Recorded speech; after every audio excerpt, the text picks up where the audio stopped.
On päevi, mis ei lähe kunagi meelest. Üks neist on 23. mai 2023, mil naabrite jäätmejaamast alguse saanud tulekahju hävitas täielikult osa pakendikeskuse laohoonest. Aga miks ma sellest räägin? Sest ilma Baurokita oleks asi võinud olla kordades hullem.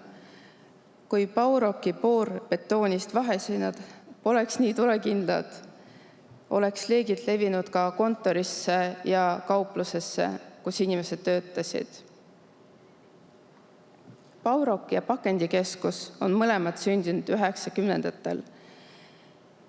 Ja kõik, kes mäletavad neid aegu, teavad, et see aeg tegi meid sitkeks ja vastupidavaks. Nii et aasta ettevõte, pereettevõte, Baurok, aplaus.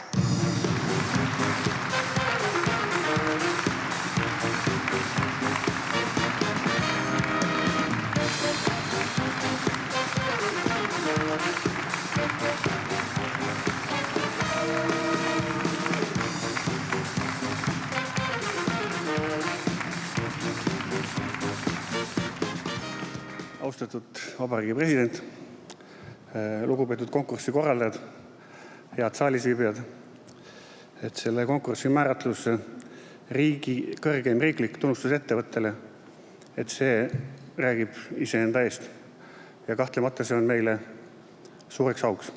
No ja ka meeldivaks üllatuseks kindlasti. Baurok pereettevõttena, seda ma käsitlen kui privileegi siiski, mitte kui saavutust omaette. Et sellepärast, kui lubate, ma siinkohal parafraseerin pereettevõtte ümber ettevõtte pereks. Ja selle auhinnaga tunnustan kõiki meie töötajaid. Baurok Grupis on 250 töötajat, mitte ainult Eestis, aga Lätis, Leedus, Soomes ja Ukrainas. Ja meiega koos siin laval nõukogu liikmetega koos on juhatuse esimees Ivar Sikk, kellega nagu paljude teiste kolleegide kõigist nendes riikides, millest ma just rääkisin, oleme koos töötanud juba aastakümneid. Ja Ivarit tänan veel eraldi selle eest, et ta meid siia konkursile üles seadis. Ja alguses natuke tagasi, et kõrgem riiklik tunnustus, kas me nüüd siis oleme parem kui teised ettevõtted? Et kindlasti mitte.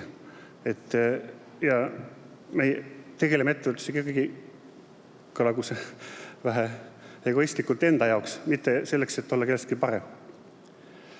Aga tunnustuse aasta pereettevõtte võtame vastu siira tänutundega ja pühendame selle ettevõtte kaasasutaja, isa ja vanaisa ja Asepsi mälestusel.